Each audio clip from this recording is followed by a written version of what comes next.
buenos días. Cuando yo era un niño, mi padre nos regaló a mis hermanos y a mí un libro. Se llamaba Mi libro de historias bíblicas. En esa salían unas historias muy interesantes. La primera era sobre el Génesis y cómo Dios creó el mundo tal cual como lo conocemos. Pero las que yo más recuerdo son las de la Torre de Babel y el Gran Diluvio.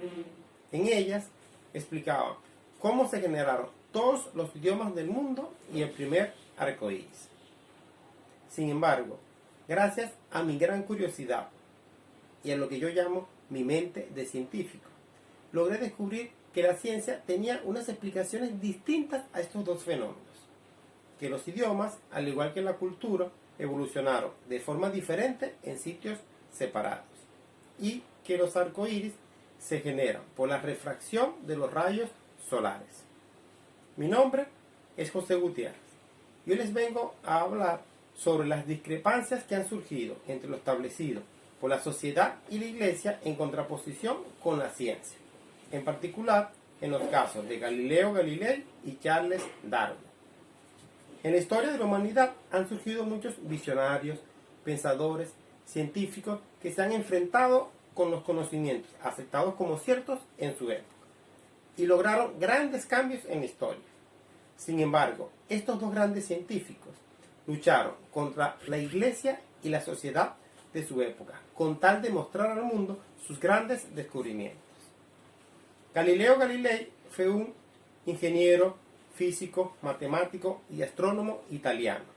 Es considerado el padre de la ciencia moderna, ya que se dedicó a comprobar con experimentos todas sus teorías.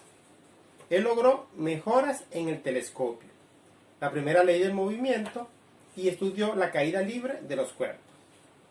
Gracias a sus observaciones con el telescopio, logró ver lo irregular de la superficie de la Luna, 4 satélites de Júpiter y las fases de Venus.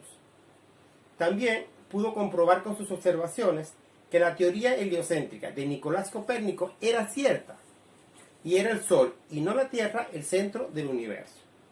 La obra de Copérnico fue publicada de forma póstuma y luego pasó a ser uno de los libros prohibidos por la Iglesia, ya que contravenía el geocentrismo, teoría que exponía que era la Tierra el centro del universo, apoyado por Aristóteles y aceptado por la Iglesia y la sociedad en general. La Iglesia enseñaba que todos los astros en el firmamento eran inalterables desde la creación. Sin embargo, el telescopio de Galileo demostraba un cosmos muy distinto al aceptado como verdad en esa época. Al dar a conocer sus ideas y sus pruebas sobre la teoría de Copérnico, fue llamado por la Iglesia y obligado a firmar un acuerdo, en el cual se comprometía a no enseñar ni mostrar que aceptaba esta teoría. Sin embargo, años más tarde, luego de recopilar más pruebas, se atreve a publicar una obra, titulada Diálogo entre los dos grandes sistemas del mundo, donde por medio de 3 personajes ficticios establecía una discusión y argumentación entre la teoría heliocéntrica y geocéntrica, dándole mayor énfasis a la heliocéntrica. Esto, al llegar a oídos de la Iglesia, hace que sea llamado a comparecer ante la Inquisición, donde fue condenado a cadena perpetua por herejía. Fue obligado a abjurar o renegar sus ideas y le dieron arresto domiciliario, donde murió años más tarde, ciego por las observaciones hechas por el telescopio. Con el tiempo, la Iglesia cambió la forma de ver a Galileo. El Papa Benedicto XIV permitió el estudio de las obras del heliocentrismo en la primera mitad del siglo XVIII. Y en 1992, el Papa Juan Pablo II, en un discurso, expresa que claramente el tema de Galileo fue maltratado por la Iglesia de su época. Luego tenemos a Charles Darwin, que fue un naturalista inglés. Él comenzó estudiando medicina, pero no pudo continuar por su temor a la sangre, por lo cual se dedicó con mayor énfasis al estudio de las ciencias naturales.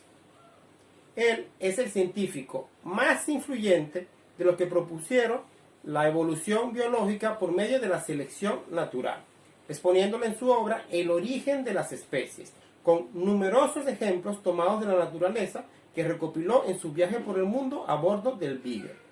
Él proponía que todos los seres vivos provenían de un antepasado común y que fuimos evolucionando por la selección natural, en donde, en un medio adverso, solo los más aptos sobreviven y se reproducen, transmitiendo esas características a las futuras generaciones.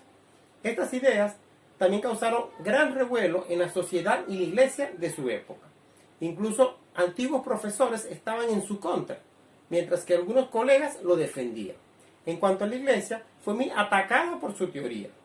Incluso en la actualidad, gran parte de la comunidad cristiana niega esta teoría, ya que contradice lo establecido en el Génesis de la Biblia.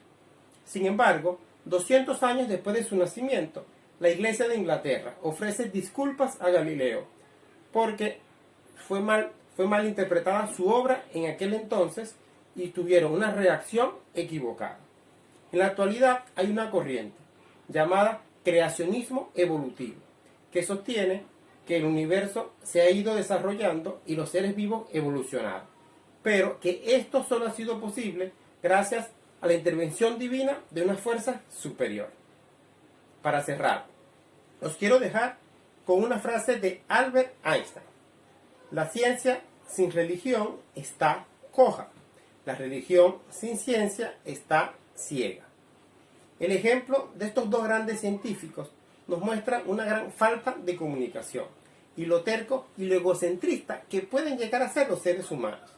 Hoy en día, iglesia y ciencia están más unidos que nunca, en búsqueda de la verdad. Verdad que solo podremos encontrar gracias a la gran inteligencia y genialidad que Dios ha puesto en nosotros, su más grande creación. Muchísimas gracias por su atención.